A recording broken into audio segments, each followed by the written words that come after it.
Have you ever wondered what it takes to really start to make a difference? We saw that earlier at the county level. This week, we're going to see what happens at the town level. That's right. It's all here this week on the State of Greater Western New York report, which is brought to you by Each week, our community makes history. Each week, you make history. And each week, there's only one source to turn to for the first take on history. You know what that is? Subscribe to the Sentinel right now to discover the history being made in your own backyard. The Mendon Honeylight Falls Lima Sentinel. More than just your news, it's your history. Welcome, everyone, to this edition of the State of Greater Western New York Report. Join us each episode as we discuss fantastic topics ranging from history to science to the strange and the wonderful, as well as the treasured spirit with which our region has infused America. We challenge you to consider all things Greater Western New York, from our region's very beginnings to how it inspires, how it empowers, and why it is so admired. Here's the host of the State of Greater Western New York Report, Chris Carosa. Hey, welcome everyone to this week's version of the State of Greater Western New York Report. I'm Chris Carosa, your gracious host, and with me today are a couple of people who are starting to make, I think, a real difference in the way we're starting to deal with some of the issues that are impacting at least the less populated areas of the Greater Western New York region. With me today is Earl Skip Gingerich, the supervisor of the Town of Marilla, and Mike Madigan. He's the town councilman, one of the town councilmen in the town of Grand Island. So let's start with Earl, or Skip. You tell us a little bit about yourself, how you got where you are today, what made you become a supervisor, and that sort of thing.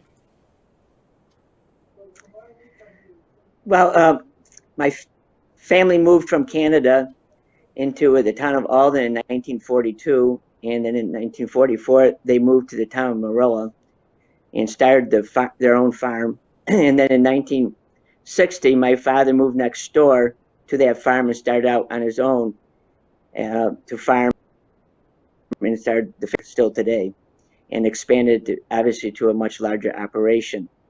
We were a dairy farm for 50 years. We transitioned out with combination cash crop farm into a beef cash crop farm, and now do vegetables also in custom work.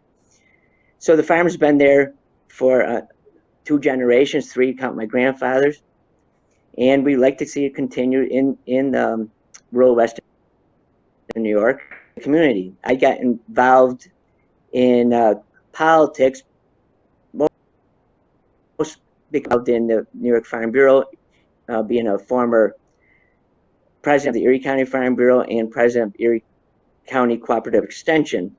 And I felt there was a need to continue the representation of the rural community in our local town politics.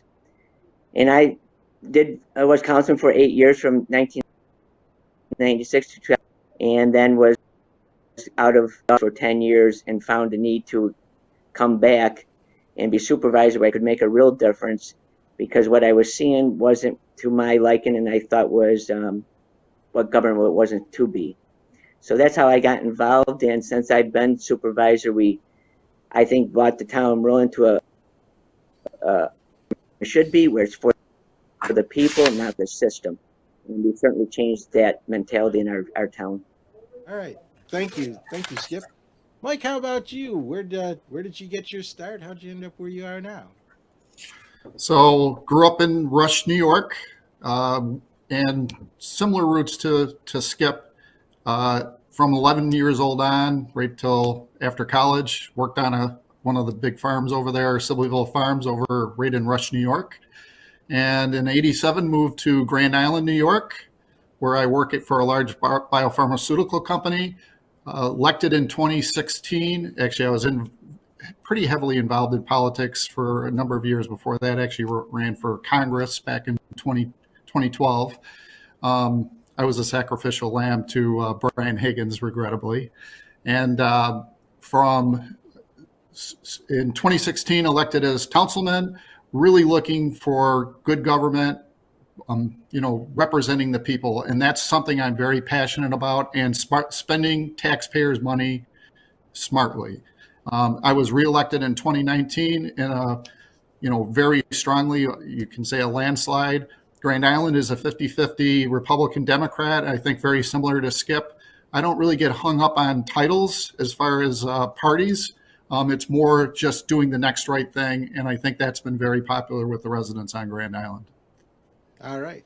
Well, that's really interesting. You have similar background, but in a way it's diverse, and it's really representative of a lot of people in the greater Western New York region. And that's why I think it's important for you to share your experiences in dealing with a very controversial issue. And we saw it again this week with the on-again, off-again mask mandates at the state level. But both of you folks are in Erie County, and Erie County has had its own issues with regards to mask mandates, and you've dealt with them. Your towns have dealt with them, and it really all started with the town of Marilla. So Skip, if you can tell us a little bit about the background of what Marilla did, what you did to make a statement about the Erie County mask mandate.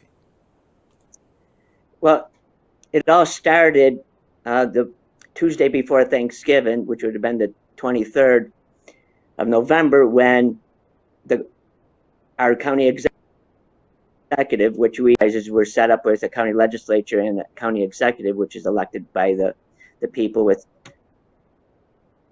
district in a state setup. But on the 23rd, when the county executive made the announcement that we're going to have mask mandates and there was going to be 4 levels of how to deal with this, depending on the surge of the new variants, immediately I got response from not just here in town hall, but by the public. We're going to comply with this nonsense. It's unconstitutional. It's unfair to our businesses. We're more of a rural community. It doesn't apply to us. So it became very evident that 90%, if not more, of our people that I represent was not in favor of this new mask mandate that the county was putting on. So Thanksgiving morning, I polled all the town officials, not just the town board, what they felt, and 100% they felt that the town should take some sort of action, and enough was enough, and we were going to be defiant. So Thanksgiving morning, to the various news agencies that we were not going to comply. Immediately, I got contact at 11 o'clock that morning, WIVB Buffalo with us, and then of course the rest is history as far as it went very quickly. To my amazement, I didn't expect it to be such a large issue across Western New York, and I guess it's even got across the state. So the town board itself, other than making a statement, you also passed a resolution, right, on how to deal with this? And, yes. And can you describe that resolution a little bit for the audience? Yeah. In our first regular board meeting in December, the board in the town went officially on record.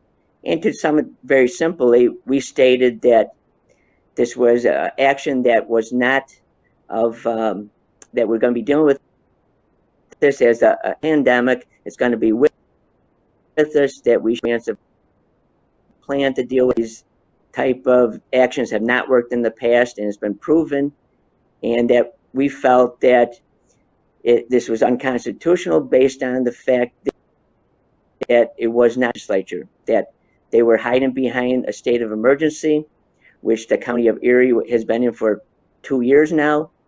And if anyone that has dealt with state of emergencies, they were not intended to be long-term. It was to be short-term, to deal with a situation, whether it was a natural disaster or in this case a pandemic, to protect property and life. And once you got that in hand, you were to go back to the legislature, respectfully, and come up with a situation.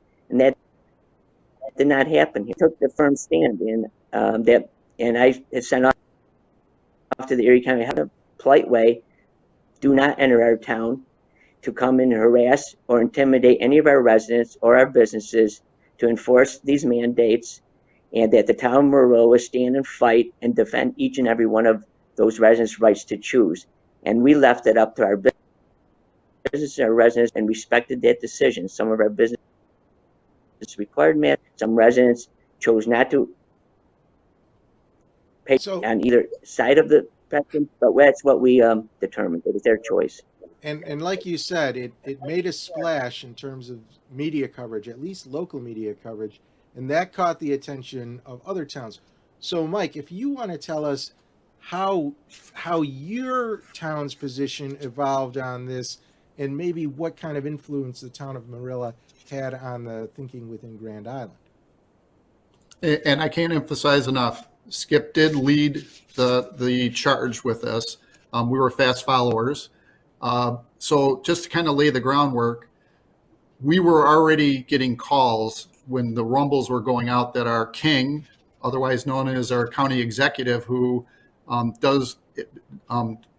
issues directives or mandates as opposed to working through the legislature for over 2 years now. Literally, businesses were scared to death.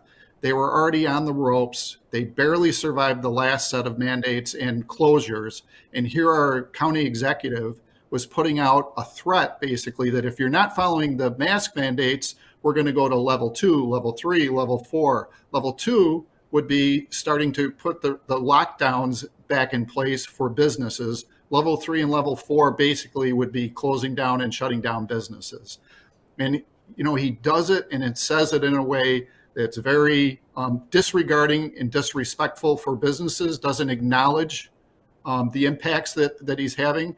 And, we already know the people have reached a level where this has gone too far.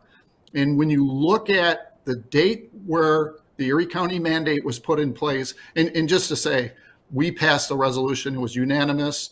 Our island is about 50-50 Republican and Democrat unanimously. And I do think that our town board does represent the folks pretty well. But obviously, there was some opposition residence-wise, but it was unanimously voted to reject the COVID-19 mandates being issued by Erie County and to refrain from, respectfully request then from Erie County from refraining from entering our town for the purpose of enforcement. So that's what we ended up doing. So the and let's go back to the big picture here. So the town of Grand Island, how is it split in terms of the makeup of the board? Is it all Republican? Is it a combination of Republican? It is all Republican, yes. Okay. And when you said that there's major support behind it, what is the chamber behind it, or there are other organizations that came to you and said that they were concerned about what Erie County was doing and they wanted the a tremendous number. So a lot of parents they're more focused on the schools. Lots of concern there. A number of businesses were literally emotionally contacting and scared to death that new lockdowns were coming and that it would essentially put them out of business. I mean, the number of folks, with the exception of, there was some, I'm not going to characterize it, but there was some folks that ended up really hitting us after we passed the motion, but there was a party component to that in terms of committeemen. So, I mean, but there were some legitimate other folks that were concerned as well.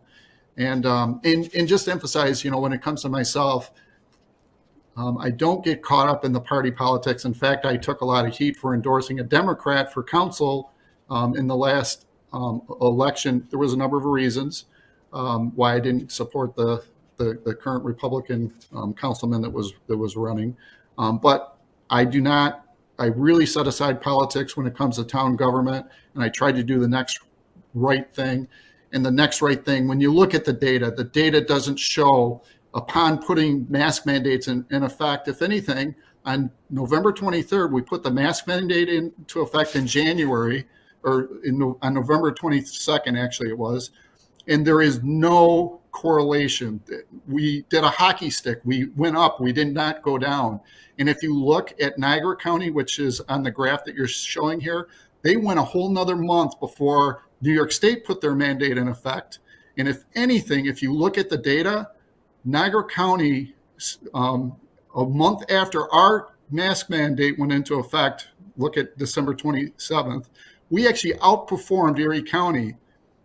If anything, either statistically, there's no significant difference between masking and unmasking for a full month before Niagara County, and or Niagara County did slightly better. So the data does exist. The data exists. If they had data that supported that the masks were effective in this airborne virus, they would be at the top of a mountain shouting it out. In fact, the CDC just put out new guidance saying a tightly sealed mask, N95 or KN95, is required in order to effectively, 95% of the time, because that's what the KN95 stands for, prevent virus transmission. The masks aren't working. At what point do we say, you know what, it's not working?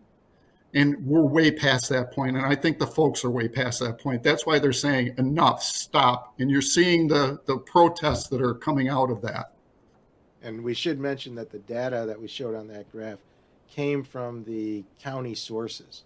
So it was just correlated or collated with that. Well, we're going to take a break now. When we come back, we're going to talk a little bit more about maybe how this movement is starting to take hold, at least within Erie County, but also what's beyond this. And there's a little interesting story there. So once again, you're listening to the State of Greater West New York Report. We'll be back right after this message. Through the mists of time, nature and man have both created and buried treasures beyond the imagination. With the ages, these riches slowly dissolve into mere myths until they are forever forgotten. But there are those brave souls who tirelessly cling to the truth, ever seeking to discover the undiscovered, to reveal what has always been there, to uncover the hidden gems of a land thought forsaken, but loved by millions.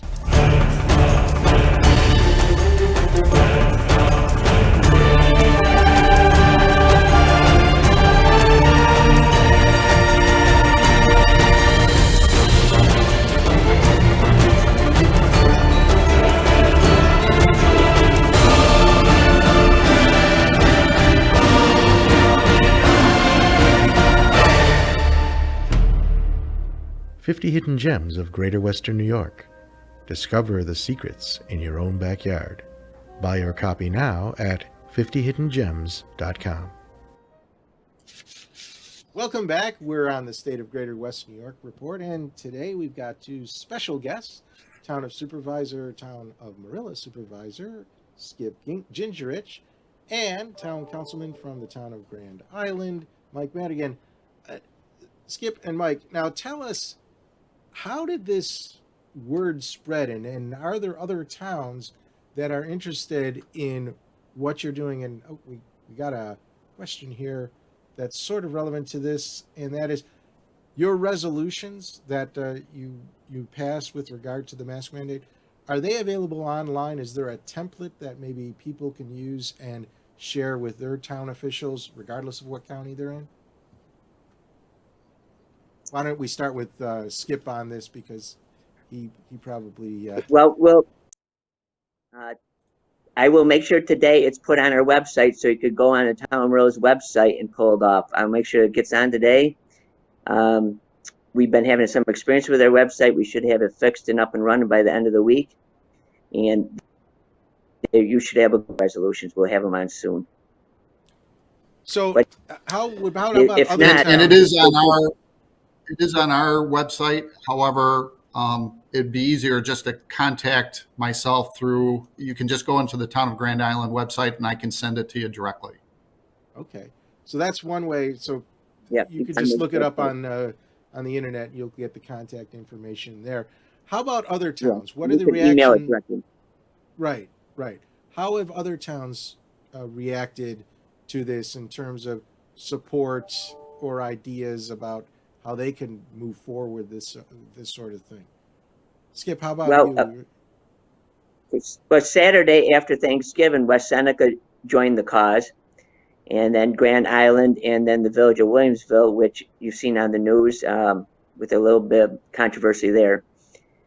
And then other towns in more of the rural areas of Erie County, even though they didn't take a public stand, talking to some of the supervisors, as I did with the town of Holland yesterday, they chose just to stay under the radar. They've pretty much been doing the same thing the town of Monroe and Grand Island's been doing, and just not enforcing it whatsoever, and working with their businesses and let the businesses and the people do what they feel is appropriate.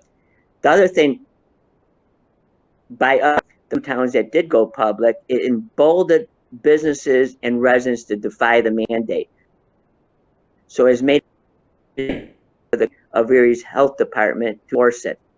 We can go on business unmasked and find that our people are, and there's so much defiant. The county has, to my knowledge, outside bill, hasn't levied any threats, and at most, knife mask. So this has really kind of spurred more action from the towns. And Mike, I'll let you describe this one, even though I think it also might have come from Marilla. But there's been a question on overtime pay of the health director. Can you kind of explain the situation and maybe what some of these towns are looking at doing? Well, it became known that when the controller's office, outgoing controller, he had put out a report on that the health commissioner and possibly some other areas of county government was overtime, which they too. And in the situation of the health commissioner, reported that overtime and comp time together for the 2 years, 2020 and 2021, that it appeared that, and without proper documentation, that she received over $335,000 in overtime and comp pay, like I said.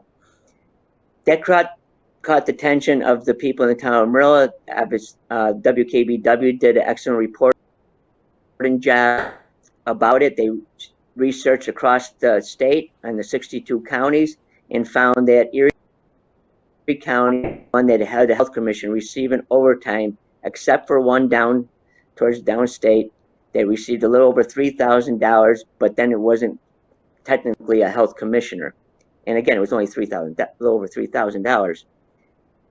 That drew the attention of not only me, but our town board, that this isn't right. We're here to fight against the improper use of taxpayers' money, and we should take a stand. We have a high moral standards here in the town of Marilla that we developed. So we took a public stand and passed a resolution stating the public health laws of New York State and the union agreements that they're under, clearly stating that the health commissioner is not entitled to this, and that we would like the state controller's office and the state attorney general's office and the new controllers of the county to look into this matter and resolve this issue. And that's where we're at. And it also spurred taxpayers getting together a lawsuit against the county. And the town obviously couldn't join it, because you can't join a lawsuit if it's not directly affecting you, and we aren't directly taxpayers, although we represent taxpayers. It hit taxpayers, and that is now heading for the courts to be resolved. And we did get communication from the state controller's office that they've taken note of it and may be taking action in the near future. That's definitely an issue that's we'll have to follow up on and see how it goes. Mike, I don't know if you heard anything while you were disconnected. I lost you there. I'm not sure what happened. Sorry. Well, Skip did a really good job of explaining the health director situation and the issue with taxes, and how what the towns are doing in terms of making the issue, percolating it up, but how the towns really can't do anything in terms of suing the county because they aren't direct taxpayers. But talk a little bit, Mike, if you can, from the taxpayer perspective, why is this an issue? And I want to go into a second thing. So if you can, So I address this quickly. I can't emphasize enough. If we remain silent, that's how tyranny develops. We have a health commissioner that's making $210 almost $1,000 a year that chose to, with support from our county executive, collect an additional $284,000, basically cashing in on the state of emergency. The only health inspector or health commissioner out of 62 counties, 1 out of 62 chose to do this. All the others didn't think it was appropriate. And they basically ignore us. They don't care. And, they make the excuse, well, it's federal dollars. No, it's tax dollars. I don't care what pocket or what bucket it's coming out of. It's disrespectful to the taxpayer, and it shouldn't be allowed. And the reason why Skip started it, he led the effort, got to give him tons of credit. The reason we're speaking up as a town board, even though we have minimal authority or standing, is someone needs to give a voice to the concerns that the folks are putting out there. They're being ignored. The louder we can get, the more people that can stand up. We need our state assembly, our senators, our Erie County legislators. There's too many people that are on the sidelines silent. They're sitting there complaining about it, but doing nothing about it. We've reached a point, whether it's the commissioner issue or the mask mandates or the other directives, these things are happening outside of, normal legislative process. We don't have a king. We didn't elect.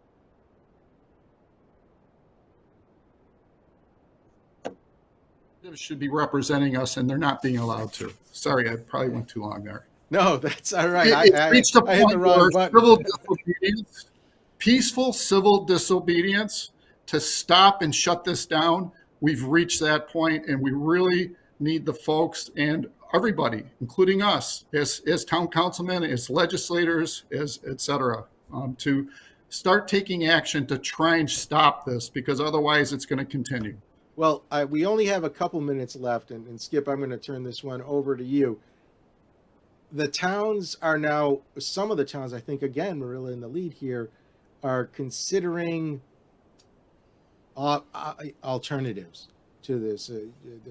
Pressed by these issues, they're beginning to ask some questions and tell us a little bit about what they're exploring the possibility of doing, and what it actually means in terms of the process itself.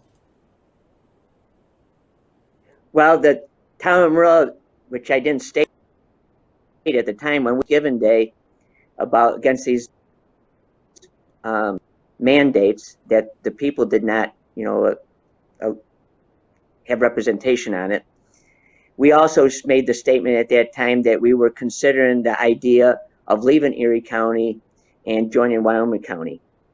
And because of these reasons, that we felt that our fairly represented and the count to our needs, and one rule or regulation or mandate fits all, which it does not in the situation.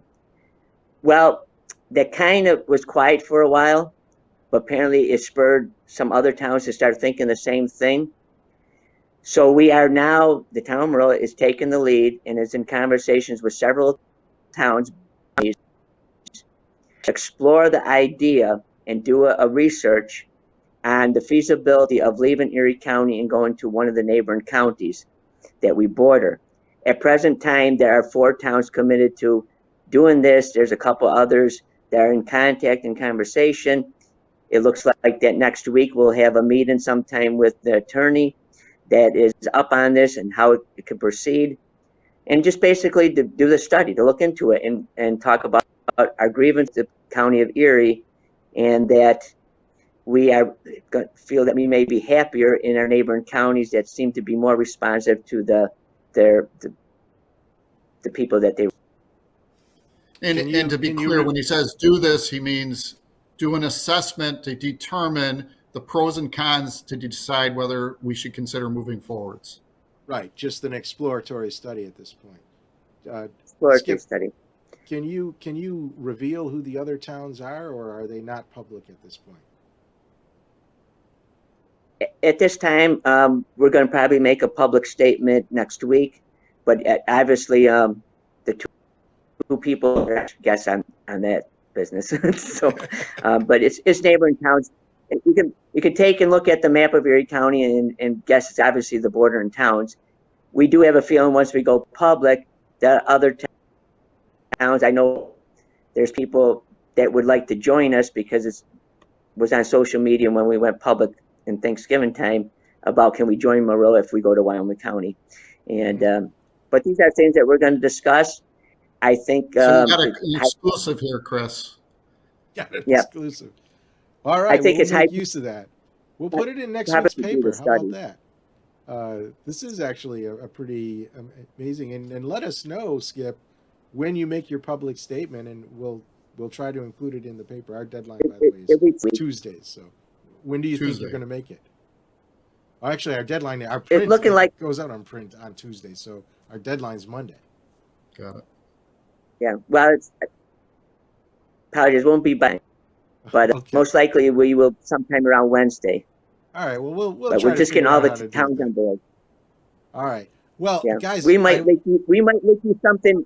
We might leak you something in advance. Okay. Thank you. So there you go, folks. You never know. You watch this and you might get breaking news. Well, if you want to join the live audience, remember we're live here every Thursday at noon. Be sure to go to our website, stateof.greaterwesternewyork.com, and sign up for the free invitation. There's no cost, but it's an exclusive invitation. You have to be invited to this because that's when you're given the code on how to access it live. Otherwise, you'll have to wait for it to appear in our archives on our website, which usually is in the afternoon after it's broadcast, or it's also broadcast on our Facebook page and YouTube channel. Skip, Mike, thanks very much for being a part of today's show. And sorry for the little technical hiccups there. But hey, post-production, you'll get rid of them so the audience won't see it. Only the live audience will have seen what really happened. So thanks again for being a part of this week's show. And we look forward to hearing more from you guys and seeing everybody else next week. Bye-bye for now.